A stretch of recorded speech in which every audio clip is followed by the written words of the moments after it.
Rutshuru, ces territoires du Nord Kivu, sous contrôle de la rébellion du mouvement du 23 mars, M23, ne s'attendait pas à une telle surprise. Mercredi 19 septembre 2012, une délégation de la Conférence épiscopale nationale du Congo, CENCO, composée de 6 évêques, ose le tout pour le tout.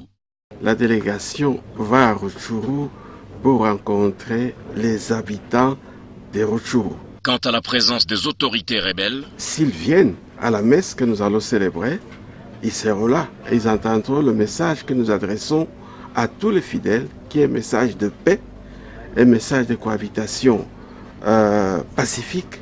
S'ils viennent à la messe, ils auront aussi, ils entendront ce message et ils prendront leur part. Donc, nous n'allons pas spécialement pour eux, nous allons pour les fidèles, pour leur dire, au nom de Jésus-Christ, nous venons vous dire nos sentiments de compassion et de solidarité pour ce qui est arrivé et pour ce que vous êtes en train de vivre.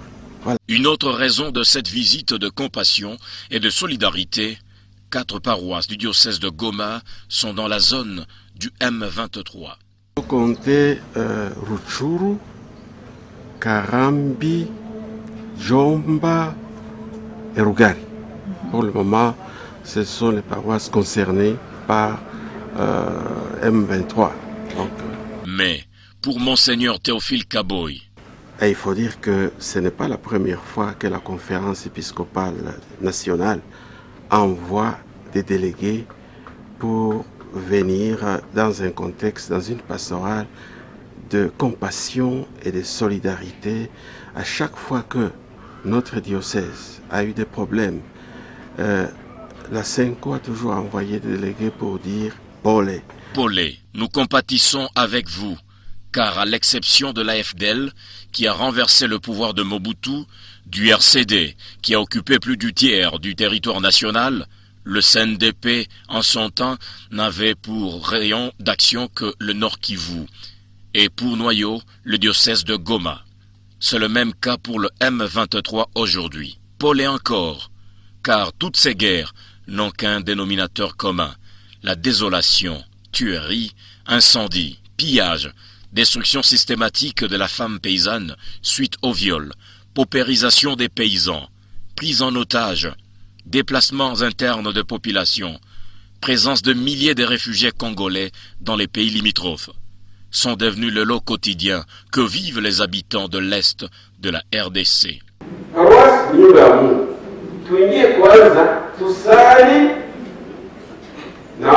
Tumwombe Mungu neema zake na mwangaza wake kwa hii safari yetu. Sio tuingia kule, nyumba ya Mungu ilikuwa inajaa tele. Watu wa kila mtindo, wamazeheru, wapelelezi, wote walikuwa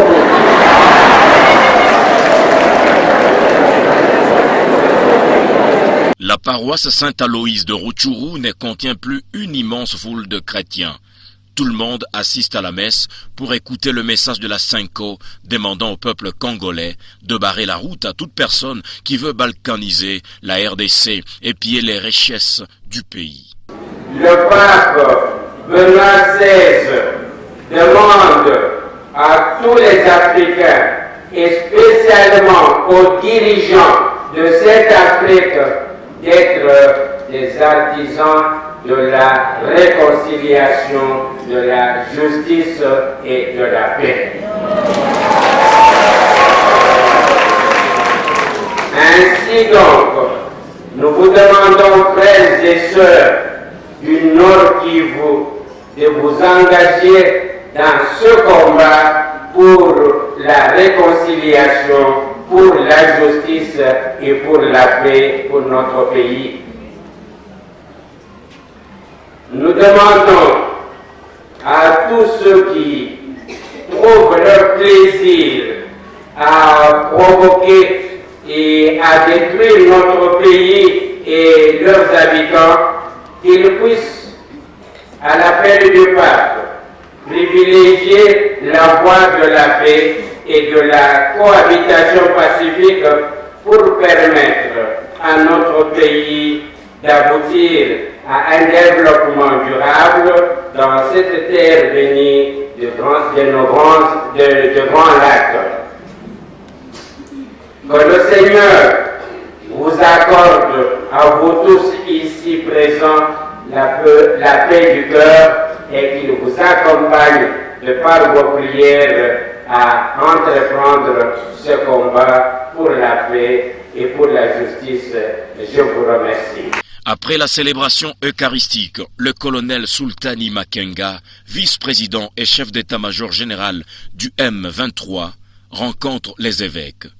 Pour Monseigneur Valentin Massengo, il est juste question de l'écouter et de faire rapport à Monseigneur Nicolas Djomo, président de la Cinco. Le message du colonel imprimé et transmis aux évêques est précis.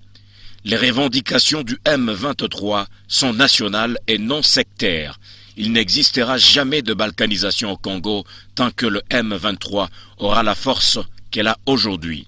Le plan de balkanisation n'existe pas et n'existera pas, rassure-t-il, pour la sortie de crise. Suluhisho nawaza sisi tunataka ndio amani peke yake, lakini nawaza mwenye iko na suluhisho ni government. Ndio najua inataka nini. Kama inataka watu wazungumze, sisi tuko tayari. Ikitaka vita lazima nayo tuko tayari. So ni government iko na solution, sio sisi.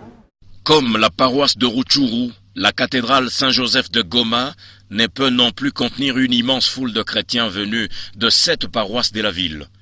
Tout le monde veut assister à la messe pour écouter le message de la Cinco lu à Rutshuru.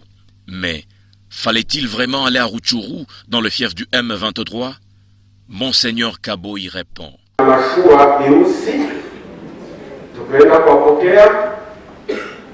Ile siku ya pili tukaenda kusalimia wakuu wa mdini, ndio gouverneur na vice gouverneur na wasaidizi wao. Tukasema tuko hapa na nia ya safari yetu ni hii. Usidhanie kama tunafika na mwana ya ovyo ovyo, nia ya safari yetu ni hii. Wakasema mzuri, Mungu awabariki. Tukatoka pale. Siku ya tatu tukasema sasa huko Rutshuru, watu wako wanasema Rutshuru, tutafanya je? Twende kuona hapa, naambia M23 watu gani?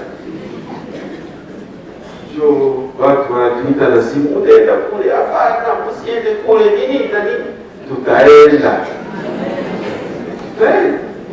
Ni watoto wa Mungu kama sisi, na wale wa baba yao katika imani. Wakifika na kuangalia wawasikie, ni mbaya haiko mbaya. Tukajaribu tukatafuta jinsi ya kwenda kule. Basi saa 4:30 tukakamata barabara ya Rutshuru, tukakutana bariere ukaingia Kibumba wa FARDC.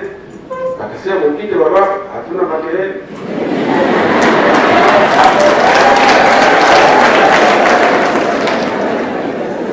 Kaendelea fika Kibumba, tunaita M23.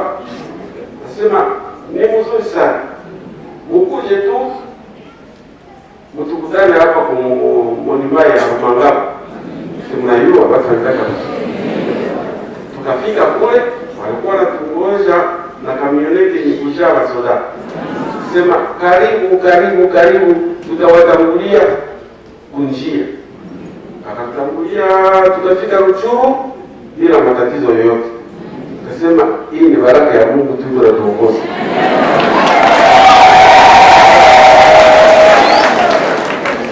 Hapo tukaingia tukasema si hatuko watu wa siasa kufanya politiki. Hatutaenda fasi ya sema tuende kwa fulani kuzungumza. Tutasema wetu ni paroisi. Tumefika kama watu wa Mungu, lakini cha kwanza ni paroisi. Paroisi ni nyumba ya Mungu. Tuingie kwanza, tusali na tumwombe Mungu neema zake na mwangaza wake kwa hii safari yetu. Sio tuingia kule, nyumba ya Mungu ilikuwa inajaa tele. Watu wa kila mtindo, wamazeheru, wapelelezi, wote walikuwa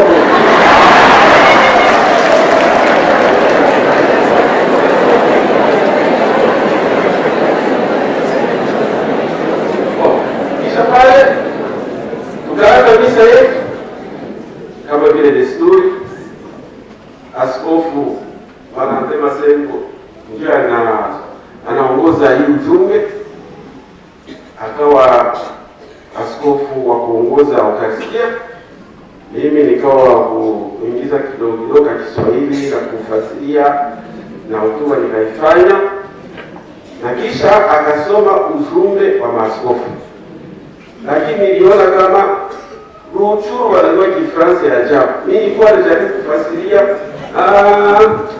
unasikia tu hawafurahi. Basi bwana Kifaransa wanapiga kelele. Makumi ya ngoma itakuwa vipi? Ngoma watawasomea leo vizuri sana, ni fupi lakini mtaisikia. Kisha pale, kisha kusoma misa, tukaenda kuparwasi. Pale wakuu wa M23 akasema tunataka kuzungumza na mimi. Sababu ni minister, yeye alikuwa kumisa na alisema niko mtoto wa Katoliki, niko hapa na mimi nakuja kumisa na ninapokea kwa jina ya M. Walisema matatizo yao na sababu gani walikamata silaha, wakasema tuko Wakongomani sawa wenyewe, na mpaka sasa tungali tunaimba Lebu Kongole. Mpaka sasa picha ya Kabila hiyo katika biro zetu. Mpaka sasa tuko na bendera ya Kongo. Lakini mambo aliyosukuma tukamate silaha, sababu shughuli zetu hazikuonekana kama ziliweza kukamilika na wakubwa wa nchi. Katuambia na vingine, kasema sisi tuko wajumbe, tunapokea, tutapelekea waliotutuma kusudi tuone pamoja mambo yako namna gani. Lakini wakusema kweli, yote ilifitika katika ukimya, katika kicheko, katika furaha. Hatukuona tatizo yoyote. Angalia safari yetu ya maaskofu, tukasema Mungu asifiwe. Kisha tukakamata chakula kidogo, wakatusindikiza tena, na mvua ilikuwa inanyesha ya ajabu mpaka karibu na FRDC. Wakasimama wakasema, wababa mwende na salama, tulifurahi na safari yenu kwetu, tunatumaini kama mambo yataendeka. Na mimi nikasema hapa leo ni wageni, mimi ndio askofu hapa, na mimi nitakuwa naongea kidogo, msianze kusema mimi na mimi wewe mnanipokea kunifanyizie kwa jinsi nafia kutembelea na kuja kuwatembelea, natembelea na watoto wangu wa Kristo na wasio wa Kristo, na nyinyi mnisaidie kupita katika njia nzuri. Akasema hakuna problem, tutafanya hivi. Basi ndugu wapenzi, leo ilikuwa kwenda kuangalia wakimbizi wa Bogandalo Bweremana. Tulikuwa pale, kurudi tukasimama Mugunga, kisha pale tukaenda kukamata chakula kidogo, na ile sasa yote ya kupita Mugunga, ya kupita Bogandalo huko na huko ikakoza wakati sana. Nasema ni watoto wa Mungu wenye kuteseka, basi tuwasikilize. Na walizungumza, tukaona misaada yote tulishapana kwa njia ya Caritas, tukawaonyesha kama Mungu hakuwasahau, tukaonyesha kama jibu ya kweli kwa matatizo yao sio kuwapatia chakula kidogo au aspirini, chloroquine kidogo. Jibu ya kwanza ni kufanya kwa jinsi na kwa serikali warudie katika mashamba yao.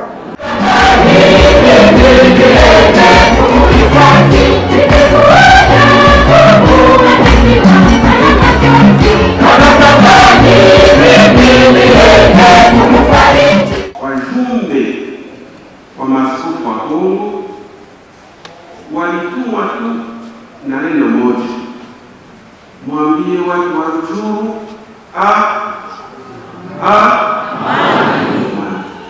En effet, le diocèse de Goma vit dans un climat de suspicion et de méfiance depuis 2 décennies.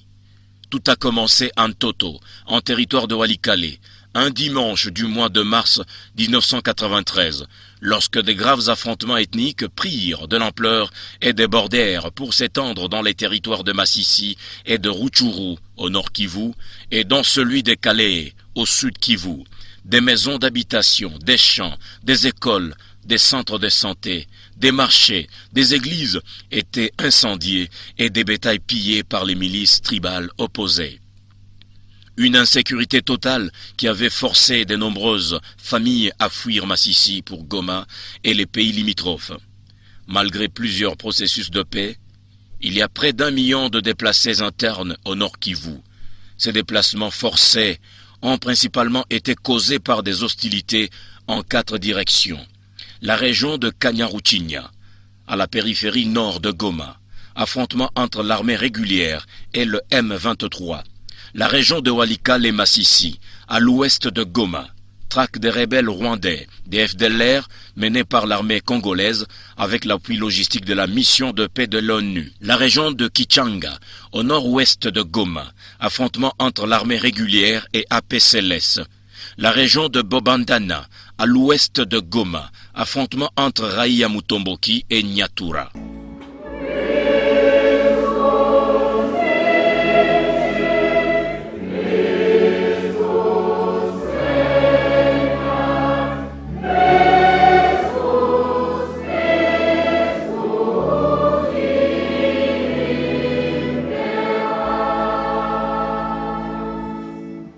Souviens-toi aussi de nos frères et sœurs, ceux surtout qui sont tombés sous les balles des rebelles et qui se sont endormis dans l'espérance de la résurrection.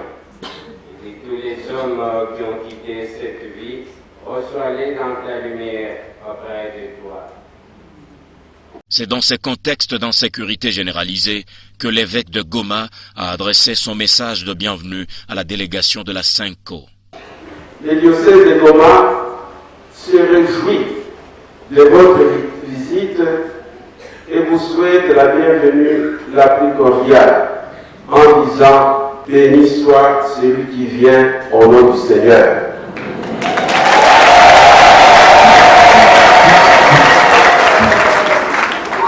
Barikiwa yule anayekuja kwa jina la Bwana. Hiyo maana wamoja sasa walisikia sema tunaenda Rutshuru, wanaanza kusema Monseigneur, Mungu wazima, mbona kule hata unaenda kule kufanya nini? Msiende. Lakini tulienda kwa jina la Bwana na vyote vilipitika sawa. Depuis que la partie est de la République démocratique du Congo, et qu'en particulier le diocèse de Goma saigne sans merci par des affrontements récurrents, la CENCO, la Conférence épiscopale nationale du Congo, n'a cessé d'élever la voix pour dénoncer les marques et condamner les hostilités dans l'intention de ramener la paix. Tout en s'adressant clairement aux responsables directs des guerres, les évêques de la CENCO ont chaque fois et en même temps proposé des voies et moyens pour soulager les victimes de cette douloureuse situation en chargeant tout particulièrement la Caritas nationale et diocésaine de subvenir aux besoins des sinistrés. Tout récemment encore, les réunis en assemblée plénière et dans le but de réconforter le peuple de Dieu qui est la République démocratique du Congo, nos pères, les évêques, ont proposé des actions en 3 étapes, à savoir 1. Un triduum de prières pour la paix, l'unité et l'intégrité du territoire national. 2. Une visite pastorale de compassion et de solidarité à l'est du pays. Ils sont là. La visite est là. 3. Une collecte de charité en faveur des victimes les plus touchées par les affrontements. La Caritas nationale de Kinshasa, vous savez, a accordé à notre Caritas 200 000 $ et nous avons pu distribuer cet argent sous forme de vivres et de non-vivres à nos frères et sœurs qui sont dans les camps. 200 000 $, ils nous les ont envoyés. Et ils continuent.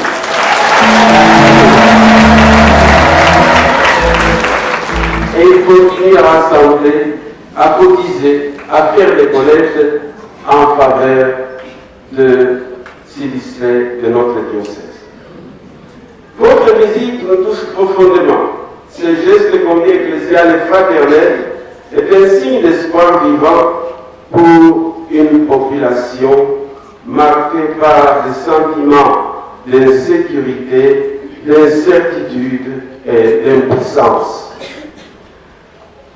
Dans ce long de détresse qui perdure, le diocèse de Goma a toujours apprécié les visites des membres de la SENCO qui aujourd'hui, comme par le passé, ont fort marqué les cœurs des fidèles de Goma. En janvier 2002, Goma a accueilli une délégation de la SENCO après l'éruption volcanique qui a décimé une bonne partie de la ville. En décembre 2008, Goma a accueilli notre délégation. La population était alors désemparée par les lancements sauvages des roquettes et des obus de mortier. Les évêques ont réconforté les gens forts traumatisés par toutes ces hostilités. En mars 2009, ce fut la troisième visite des évêques venus soulager tant soit peu une population fortement secouée par des viols impitoyables, des pillages horribles et des violences de tout genre. Pour tout cela, Excellence et chers confrères à l'épiscopat, les diocèses de Goma et son pasteur entendent exprimer ici leur profonde gratitude à l'égard de l'épiscopat congolais. Excellence, chers confrères, comme l'épiscopat vient de le relever par sa commission justice et paix dans son feuillet Ensemble pour l'état de droit, numéro 53 d'août 2012, voici ce que dit l'épiscopat par sa commission. Je cite: malgré la tenue du dialogue intercongolais et toutes les stratégies alternatives pour amener la paix à l'est du pays, stratégie réalisée conjointement avec le Rwanda, Kimia 1, Kimia 2, malgré les élections de 2006 et celles de 2011, malgré la mise en place des institutions de l'État, malgré la signature de l'accord du 23 mars 2009, la violence et l'instabilité à l'est du Congo persistent. Les citoyens congolais attendent toujours la paix promise et continuent d'être victimes d'agressions de toutes sortes et sont contraints d'abandonner leurs terres, leurs maisons pour fuir les affres d'une guerre injuste et ignoble. Le nombre de déplacés internes a franchi la barre de 2 millions au premier semestre 2012 et parmi eux, plus de demi-million sont dans la province du Nord Kivu. C'est une région ravagée, une région défigurée par 20 ans de conflits. Les enfants, les femmes, les personnes âgées étant toujours les plus vulnérables et donc les premiers à en pâtir. Bien plus, depuis 2009, la pérennisation des sites déplacés a fait que 250 infrastructures scolaires soient hors d'état de fonctionnement. Par conséquent, environ 60 000 jeunes n'ont pas accès à l'éducation et il y a là une proie facile pour les recrutements forcés des jeunes. Les filles quittent difficilement les groupes armés car elles sont utilisées plusieurs fois comme esclaves sexuels, Lorsqu'elles réussissent à s'évader, elles sont rejetées par la société, à commencer par leur propre famille. Dans ce contexte où les repères moraux n'existent plus, le viol est devenu à la fois un sport de divertissement et une arme de guerre. Ce phénomène a pris une ampleur d'autant plus inimaginable qu'il règne une impunité totale et un état de corruption généralisé. Le vaste drame, le diocèse de Goma déploie ses forces dans tous les sens en vue de ramener la paix et d'apporter le soulagement aux victimes. L'Église reste le seul espoir visible des gens qui semblent n'avoir plus rien à quoi s'accrocher avec le sentiment d'être abandonnés et avec le sentiment qu'ils sont en train de sombrer lentement. Au travers de leurs visites, messages de prédication, les membres du clergé, avec toutes leurs forces, avec toutes les forces vives laïques, unis à leurs pasteurs, s'efforcent de maintenir allumé l'espoir de voir un jour la fin de ce cauchemar qui n'a que trop duré. Oui, les gens de l'Est de la République démocratique du Congo continuent à crier fort, à réclamer énergiquement la liberté et la joie de vivre comme tous les citoyens du Congo. Excellence, chers confrères de l'épiscopat, une fois de plus, l'Église de Goma salue avec joie et reconnaissance cette visite de compassion et de solidarité de la part de la CENCO. Par votre présence, nous ressentons profondément la chaleur à vivre du fond du cœur la communion ecclésiale. Veuillez donc, Son Excellence, le porte-parole de la délégation, à la personne de Son Excellence Monseigneur Valentin Massengo, veuille Son Excellence transmettre notre message afin que tout ce que vous avez vu et vécu, vous puissiez le transmettre à Son Excellence Monseigneur Nicolas Diop, président de la CENCO, et à l'ensemble de l'épiscopat du Congo. Prions. Seigneur, jette ton regard miséricordieux sur la République démocratique du Congo, torturée par un état de guerre qui n'en finit pas. Les Congolais sont fatigués de te demander une paix qui semble introuvable. Consume une fois pour toutes, dans le feu du pardon, les guerres et les mésententes de toutes sortes. Seigneur, accorde à nos gouvernants d'être un remède à la Pâque. Ouvre nos cœurs aux perspectives de justice et de compréhension entre tous. Apprends spécialement aux habitants de ce Nord Kivu, et tout particulièrement à ceux de notre diocèse de Goma, à résoudre par des gestes de paix et de réconciliation les différents conflits qui les opposent depuis si longtemps. Par Jésus, notre médiateur, que soit élevé jusqu'à ta face les cœurs de tous, afin que nous puissions mêler notre vie dans le calme et la sécurité à un homme religieux et sérieux. 1 Timothée 2:2. Fin de citation. Puisse la paix du Christ apaiser les cœurs désemparés de ce diocèse et vers le Dieu Tout-Puissant, bénir notre chère patrie, la République démocratique du Congo. Le Seigneur soit avec vous. Mais, pour l'évêque de Goma, un vrai problème se pose sur la pérennisation des sites de déplacés. Malgré l'apport de l'Église à travers les œuvres de Caritas Goma en faveur des sinistrés, cette situation crée une colère justifiée dans certains camps de déplacés où l'on remarque une sorte de ras-le-bol du fait d'être assistés comme de lapins dans de cages, sans la moindre perspective de retour dans les foyers pour une vie normale. Nous reconnaissons une chose, que la maladie d'un seul organe peut faire que tous les corps soient infirmes, soient malades. Et nous saluons cette mobilisation, le travail que vous venez de faire. La première chose, nous nous répandons et nous souhaitons que vous puissiez implorer l'Éternel pour qu'il pardonne cette population, qu'il nous pardonne, nous la population du Nord Kivu.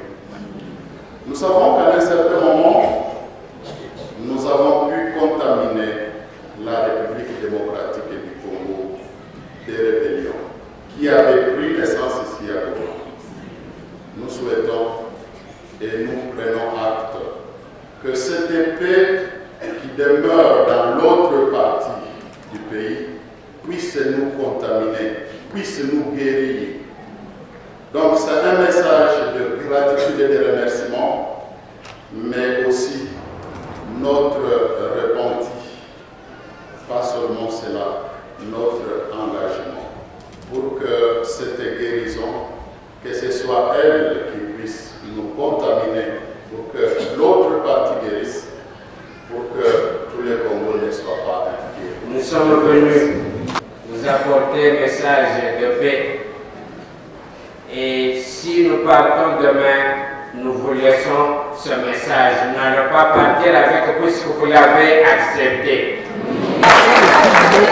Vos souliers pour vous laisser la poussière, non.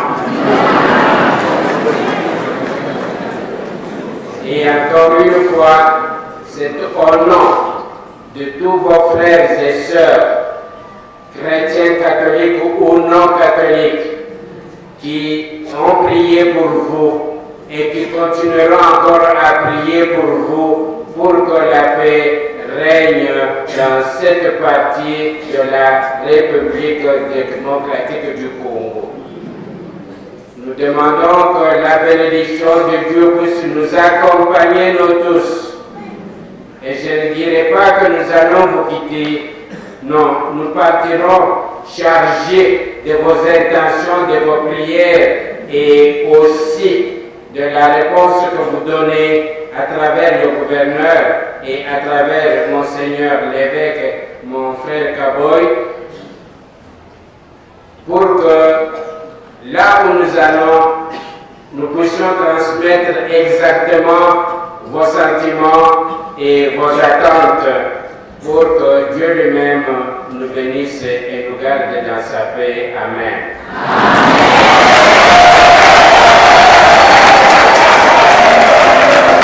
Benedicat omnipotens